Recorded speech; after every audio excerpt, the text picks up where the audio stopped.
லஞ்சம் வாங்கி ஒரு அமைச்சர் அன்னைக்கு ஜெயிலுக்கு போயிட்டு மறுபடியும் அமைச்சராக வந்தா காந்தியவாதியாக தன்னை நினைத்துக் கொள்கின்றார். சாராய அமைச்சர் இருந்து ஜெயிலுக்கு போயிட்டு வந்தா ஒரு பட்டம் நினைச்சுக்கிறாங்க. பொன்முடியை போன்ற அமைச்சர்கள் அளவுக்கு அதிகமாக சொத்து சேர்த்து நீதிமன்றமே இல்லை, அவர் எம்எல்ஏவாக இருப்பதற்கு தகுதி இல்லைன்னா உச்ச நீதிமன்றத்திற்கு போய் அதற்கு ஒரு இடைக்கால தடை வாங்கி கொண்டு வந்திருக்கின்றார்கள். தன்னை ஒரு காந்தியவாதிகளாக நினைச்சுக்கிறாங்க. பாருங்க, கர்ம வீரர் காமராஜரை இழந்த பொழுது நேர்மைனா ஒரு இலக்கணம் இருந்துச்சுங்க ஐயா. நேர்மைனா இலக்கணம் இருந்தது. இன்னைக்கு அநியாயம் பண்றவனுக்கு மரியாதை இந்த நாட்டில்.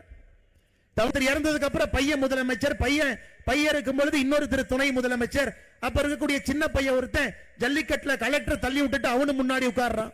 என்னங்க ஐயா அநியாயம்? இந்தியாவில் எங்கேயுமே அநியாயம் இல்லை. ஊழலுக்கு ஒரு அமைச்சர் சிறைக்கு போறார். அந்த அமைச்சர் 1.5 வருஷம் சிறையில் இருக்கார்.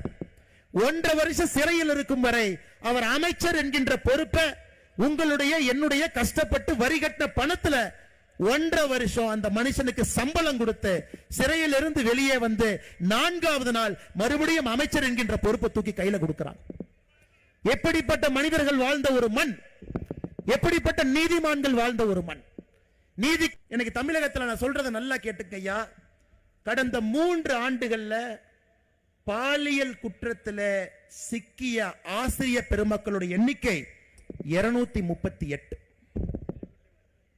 கடந்த 3 ஆண்டுகள்ல பாலியல் குற்றத்தில் சிக்கிய ஆசிரியர் பெருமக்களுடைய எண்ணிக்கை 238. நான் திகார் ஜெயிலில் இருக்கிறாங்க, சென்னை சென்ட்ரல் ஜெயிலில் இருக்கக்கூடிய அக்யூஸ்ட பத்தி நான் பேசலீங்க ஐயா.